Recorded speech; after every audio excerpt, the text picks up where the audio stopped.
Dios les bendiga, ya estamos aquí en Una Voz del Cielo, en Radio Máster, y vamos a estar hablando sobre un tema muy importante que es: ¿vale la pena seguir a Jesús? Vamos a ver el destino de aquellos que siguen a Jesús, y si tenemos tiempo vamos a ver el destino de aquellos que no siguen a Jesús.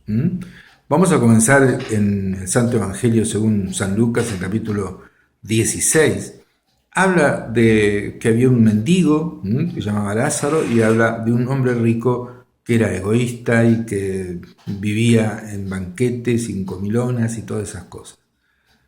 Dice la palabra de Dios que murió el mendigo y fue llevado por los ángeles al cielo. Entonces, la persona que es de Dios es inmediatamente tomada por los ángeles y llevada al paraíso, a la presencia de Dios. También en San Lucas capítulo 23, versículo 43, habla de que Jesús está en la cruz, y ahí hay uno de los ladrones que le dice a Jesús: acuérdate de mí cuando vengas en tu reino. Y Jesús le dice: de cierto te digo que hoy estarás conmigo en el paraíso. Hay un paraíso eterno, donde hay cosas que nosotros no podemos imaginar de hermosas. La palabra de Dios dice que son cosas que no han subido a la mente del hombre, aquellas cosas que Dios ha preparado para aquellos que le aman. También en Hechos de los Apóstoles, capítulo 7, versículos 55 y 59, habla de cuando parte de este mundo Esteban. Esteban era un hombre de Dios, un hombre que estaba predicando la palabra de Dios, pero es apedreado por los opositores. Y entonces él, antes de partir de este mundo, mira y ve a Jesús, ve la gloria de Dios, y le pide al Señor que no le tome en cuenta este pecado a las personas que lo estaban matando, y le dice: Señor Jesús, recibe mi espíritu. Uno está compuesto por espíritu, alma y cuerpo. El cuerpo quedó allí, tal vez desfigurado por las piedras y por todo eso, y lo enterraron en algún lugar, pero el espíritu, o sea, Esteban, fue al cielo y está allí hasta hoy en el paraíso eterno. Vamos a ver qué es lo que nos depara el futuro para aquellas personas que realmente siguen a Jesús. Estamos en un tiempo difícil, pero estamos en el tiempo de evangelización del mundo entero. Es el tiempo final en que Jesús está dando la oportunidad, a través de programas como este, de salvar el alma, de llegar a los pies de Jesús, de poder tener la salvación y la vida eterna. Dice San Mateo capítulo 24, dice: por haberse multiplicado la maldad, se está multiplicando en este tiempo la maldad, el amor de muchos se va a enfriar. Tenga cuidado de no enfriar el amor a Dios. Mas el que persevera hasta el fin, éste será salvo. Y será predicado este evangelio del reino en todo el mundo, para testimonio a todas las naciones, y entonces vendrá el fin. El fin no es un momento específico, sino que hay varios acontecimientos que van a suceder en el tiempo del fin.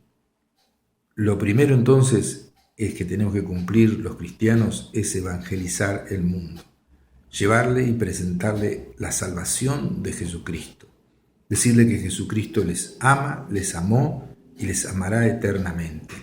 Decirles que Cristo en la cruz pagó el pecado, la deuda de pecado de cada uno de todos nosotros. Pero tenemos que arrepentirnos de nuestros pecados y tomar la decisión de recibirle en nuestro corazón.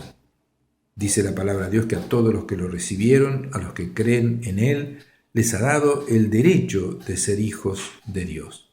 Hay que tomar una decisión, aparte de la religión donde has nacido, o donde frecuentás, o quizás donde vas de vez en cuando.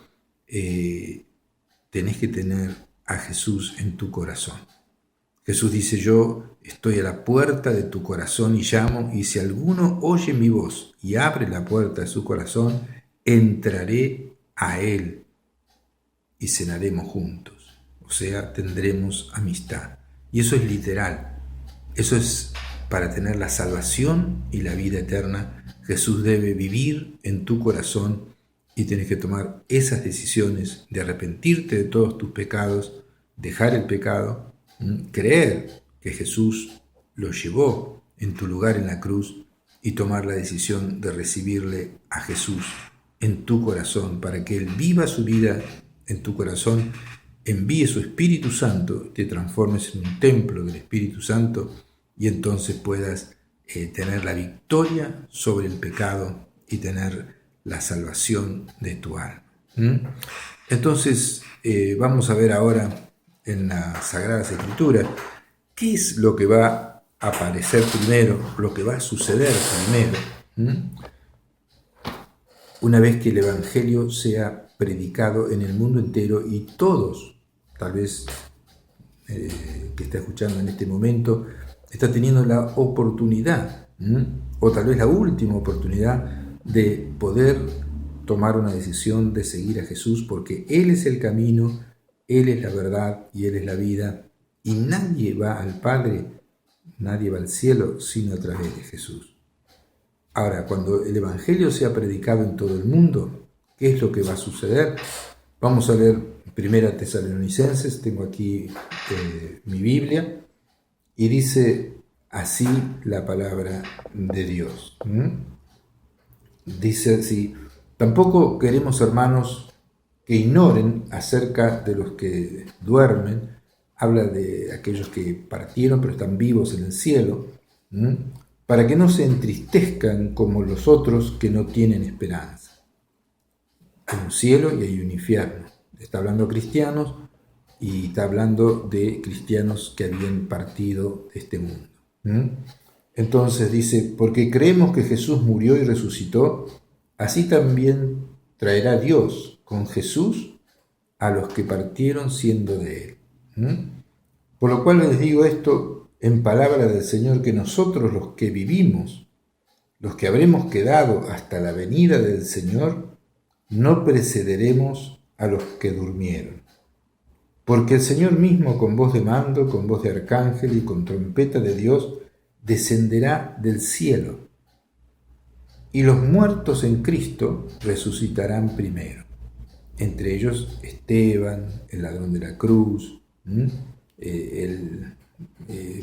Lázaro, todos aquellos que partieron van a resucitar con cuerpos glorificados. O sea, el Espíritu que está en el cielo va a unirse al cuerpo glorificado que va a resucitar en ese mismo momento, y dice que nosotros, los que vivimos, los que hayamos quedado, seremos arrebatados juntamente con ellos en las nubes para recibir al Señor en el aire, y así estaremos para siempre con el Señor.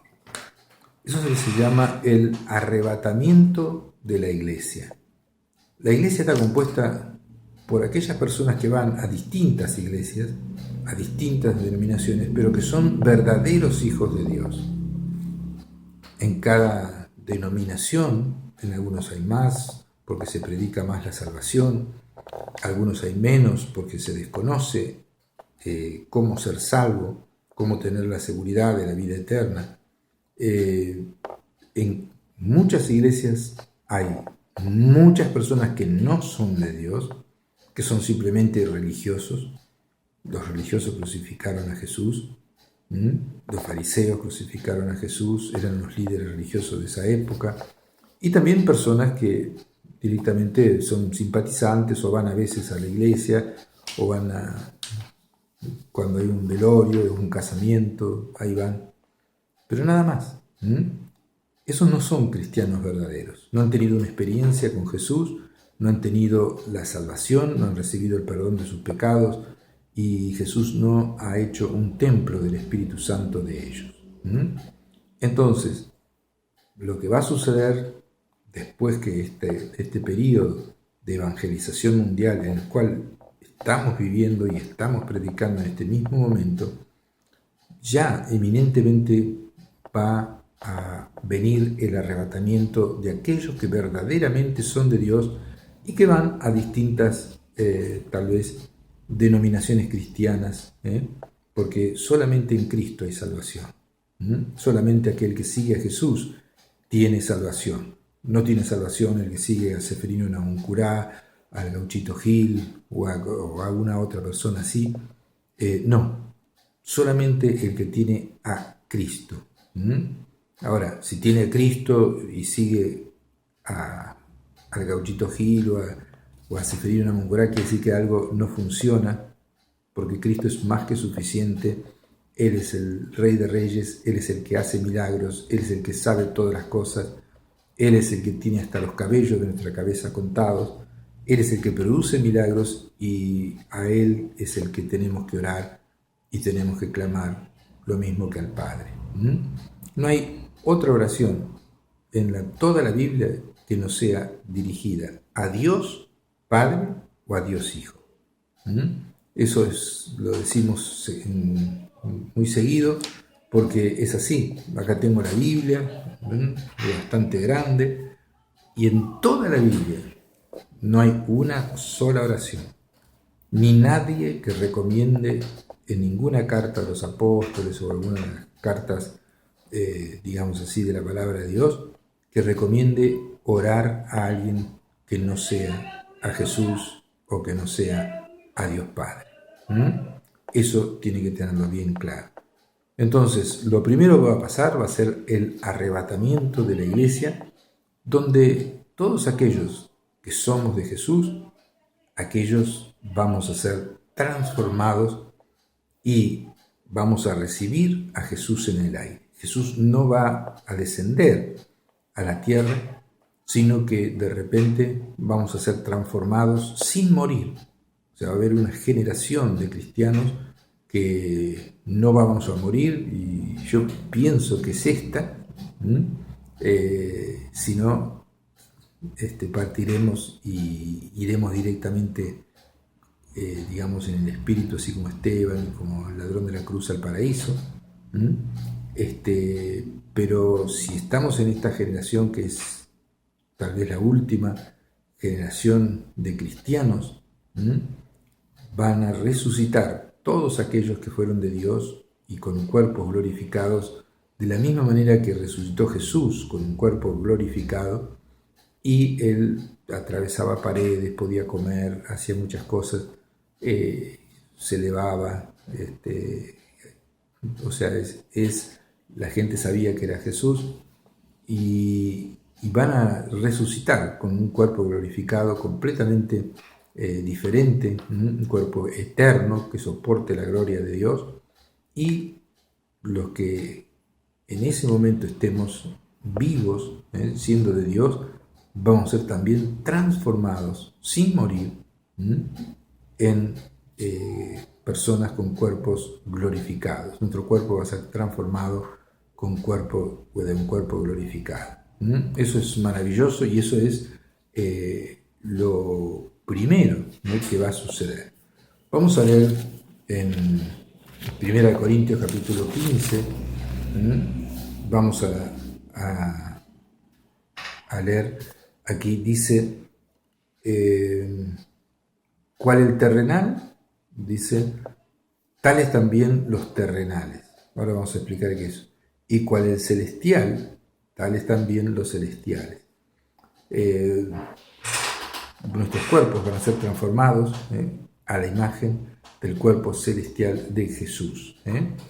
Entonces dice, esto les digo, hermanos, que la carne y la sangre, o sea, nuestro cuerpo común, no pueden heredar el reino de Dios, ni la corrupción, algo que se corrompe, que se pone viejo, puede heredar la incorrupción. Pero aquí les doy un misterio.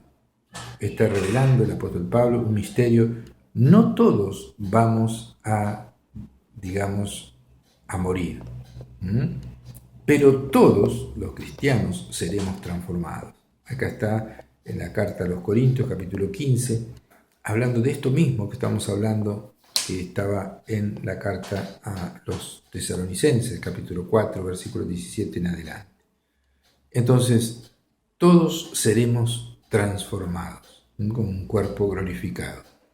Dice, en un momento, en un abrir y cerrar de ojos, a la final trompeta, porque se tocará la trompeta y los muertos serán resucitados incorruptibles y nosotros seremos transformados. Está hablando de aquellos que vamos a vivir en el momento del arrebatamiento de la iglesia. Entonces, los muertos serán resucitados incorruptibles. Aquellos que murieron y fueron de Dios y que en este momento están en el cielo, van a resucitar y se van a unir el espíritu al cuerpo glorificado y vamos a recibir al Señor en el aire. Las tumbas se van a abrir, el mar va a dar los muertos, no hay persona, no hay, digamos así, destrucción tan grande, aunque se le hayan comido los peces a la persona, esa persona resucita con su cuerpo glorificado. Y entonces nosotros seremos transformados. Los muertos serán resucitados incorruptibles y nosotros seremos transformados, porque es necesario que esto corruptible se vista de incorrupción y esto mortal se vista de inmortalidad. Tenemos que tener cuerpos inmortales para poder estar en la presencia de Dios por los siglos de los siglos de los siglos. En el paraíso eterno. Miren si vale la pena seguir a Dios, dejar el pecado. Se juega nuestra eternidad en todo esto. Por eso Jesús llamaba a las personas, síganme. Síganme, y usted tiene que tomar esa decisión de seguir a Jesús. Jesús es Dios. Jesús es Dios. Hay sectas que piensan que Jesús es un Dios o un profeta o una persona buena, pero que no es Dios. Jesús es Dios. Es Dios Padre, Dios Hijo y Dios Espíritu Santo. Un Dios que se manifiesta de tres maneras, pero es un solo Dios que se manifiesta como Padre, Hijo y Espíritu Santo. Entonces, dice, es necesario que esto corruptible se vista de incorrupción y esto mortal se vista de inmortalidad. Y cuando esto suceda, entonces se cumplirá la palabra escrita que es absorbida la muerte en victoria. La muerte ya no tendrá poder sobre ninguno de aquellos que somos cristianos, y la victoria de Jesús va a ser resaltada a través de este hecho de que vamos a ser transformados a su imagen y semejanza. Seremos semejantes a Él, dice San Juan, y le veremos tal como Él es. Entonces, más gracias sean dadas a Dios que nos da la victoria por medio de nuestro Señor Jesucristo. Así que, hermanos míos, amados, estad firmes y constantes, creciendo en la obra del Señor siempre, sabiendo que vuestro trabajo para el Señor no es en vano. O sea que vale la pena servir a Dios, vale la pena mucho más de lo que usted se imagina, porque se juega la eternidad, la eternidad que uno va a estar en la misma presencia de Dios en el cielo, donde hay mansiones, donde hay ríos, donde hay mares, donde hay plantas, flores, cosas que aquí no calificaría. Hay ángeles, hay luz, hay música, todo eso por los siglos de los siglos adorando a Dios. Ahora, después de esto, de este arrebatamiento, viene el juicio de recompensas, allí en el cielo, y las bodas del Cordero. El Cordero es Jesús y su esposa es la iglesia. Entonces va a ser primero el juicio a los creyentes. Está escrito, dice Hebreos 9:27, que el hombre muera una sola vez y después de esto el juicio. hay un juicio para los verdaderos cristianos y después al final va a haber un juicio para aquellos que no fueron de Dios. Y lamentablemente muchos más van a estar en el juicio final que en este juicio de recompensas que son para los cristianos. Jesús dice, entren por la puerta angosta, porque espacioso es el camino que lleva a la perdición, y muchos son los que van por él. Esfuércense por entrar por la puerta angosta, que es el mismo. Dice, yo soy la puerta, el que por mí entrare será salvo. Dice, angosto es el camino que lleva a la vida y pocos son los que lo encuentran. Te estamos predicando esta palabra de Dios para que encuentres tu salvación a través de Jesucristo. Jesucristo es el camino, la verdad y la vida, y nadie va al Padre sino a través de Él. El apóstol Pedro dice en Hechos de los Apóstoles, en ningún otro hay salvación sino en Jesús, porque no se nos ha dado otro nombre debajo del cielo en el cual podamos ser salvos. 2 Corintios capítulo 5, versículo 10 dice, es necesario que todos comparezcamos ante el tribunal de Cristo. O sea que todos nosotros vamos a estar en la presencia de Dios, si somos, digamos, cristianos, si somos seguidores de Jesús, y también aquellos que no son seguidores de Jesús, más adelante van a estar en la misma presencia de Dios, pero para ser arrojados al infierno conforme a sus obras que están escritas en libros que están en los cielos. Entonces Jesús dice de esta manera, cualquiera que diere, aunque sea un vaso de agua fría, en mi nombre, de cierto les digo que no perderá su recompensa. Aún cuando dimos un vaso de agua fría a alguien, Dios anotó eso en los libros. Y todas esas cosas, muchas más que podemos haber hecho, vamos a recibir la recompensa. No va a ser un juicio por nuestros pecados, porque el juicio lo llevó Jesús. Jesús pagó la culpa de nuestros pecados y nuestros pecados han sido borrados, porque nosotros nos hemos arrepentido realmente y le hemos pedido perdón al Señor, y el Señor nos ha borrado los pecados y nos ha dado el Espíritu Santo para no seguir practicando el pecado. Ese es un cristiano verdadero. Un cristiano verdadero es diferente de un religioso cristiano. Un religioso cristiano puede ir a misa, puede ir a la reunión evangélica, puede cantar coritos, puede cantar las canciones, puede orar o rezar, puede hacer muchas cosas, pero vive una vida tal vez equivocada, vive una vida tal vez en adulterio, en fornicación, una vida en corrupción, una vida sin temor de Dios, sin hablar con Dios, sin orar a Dios, sin tener en cuenta a Dios. Entonces esa persona, por más religiosa que sea, por más estampitas que tenga pegadas en su auto o en su dormitorio, o por más invocaciones a santos que haga, no es de Dios. Usted tiene que centrar las cosas en Jesús. Él es el camino, Él es la verdad. Y el Señor Jesús dice, al Señor tu Dios adorarás y a Él solo servirás. En San Lucas 22, 28, Jesús dice, ustedes son los que han permanecido conmigo en mis pruebas, por lo cual yo les asigno un reino, como mi Padre me lo asignó a mí, para que coman y beban en mi mesa en mi reino, y se sienten en tronos para juzgar a las 12 tribus de Israel.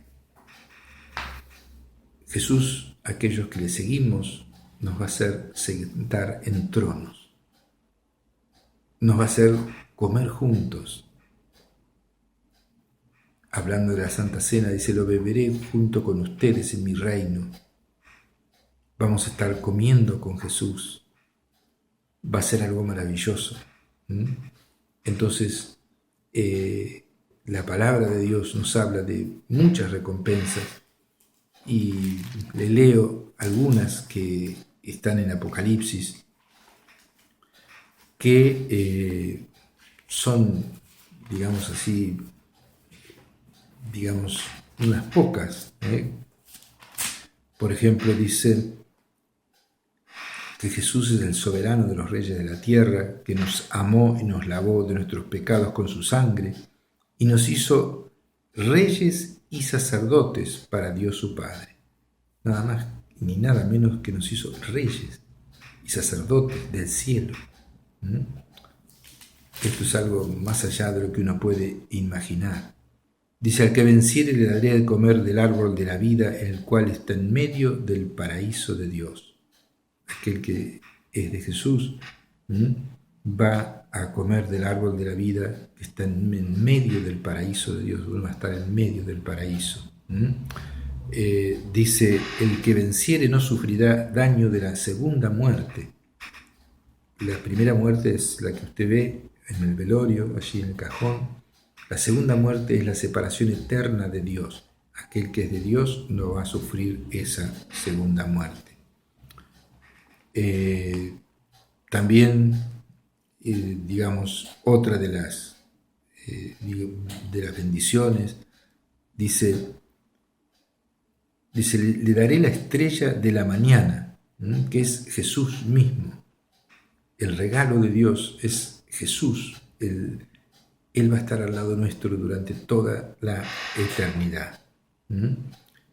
Dice: el que venciere será vestido de vestiduras blancas, y no borraré su nombre del libro de la vida, y confesaré su nombre delante de mi Padre y delante de sus ángeles.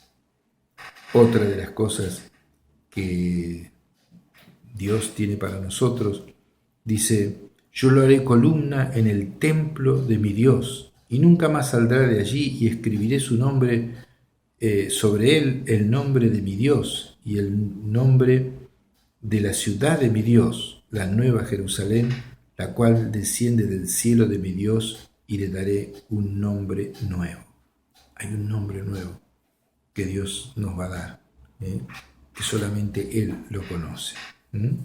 Después dice: al que venciere, le daré que se siente conmigo en mi trono, así como yo he vencido y me he sentado con mi Padre en su trono. Al final del libro de Apocalipsis, capítulo 21, 22, habla de la gloria de Dios, habla de que nunca más vamos a padecer necesidades, nunca vamos a llorar, no vamos a tener dolores. Habla de la nueva Jerusalén que desciende del cielo, que va a ser la capital eterna de todas las personas de Dios. Habla del trono de Dios, del Cordero, del trono de Dios y del Cordero, que son los únicos que son adorados en el cielo, recuerde esto. Habla de que Dios va a estar con nosotros, de que Dios va a ser nuestro Padre, que va a enjuagar toda lágrima de nuestros ojos, que no nos acordaremos más de todos los sufrimientos pasados en la tierra, que seremos eternamente felices, que no habrá noche, que no habrá, nada malo en el cielo, que va a haber comida, que va a haber árboles que den fruto. Bueno, ¿usted quiere ser partícipe de todo esto? Tome una decisión de seguir a Jesús. Yo no le digo que se haga de determinada religión, pero le digo que tome una decisión y ore ahora y dígale: Jesús, yo quiero seguirte. Jesús, yo quiero amarte. Jesús, yo quiero ser tuyo. Invoco tu nombre para ser salvo. Señor Jesús, perdóname de todos mis pecados. Señor Jesús, te recibo en mi corazón como mi Señor y como mi Rey. Dame tu Espíritu Santo. Entra en mi vida. Quiero tener amistad contigo. Todas esas cosas, si usted se la ha dicho, Jesús lo ha escuchado y le ha pedido, si usted le ha pedido perdón, Jesús le ha borrado todos sus pecados y ahora tiene comunión con Él. Vale la pena seguir a Dios, vale la pena, y hemos nombrado apenas unas cositas que son importantes, entre ellas el momento de nuestra muerte, que en vez de ir a un horror eterno del infierno, vengan ángeles y nos lleven a abrazarnos con Jesús. Vamos a ir a una pausa y seguimos.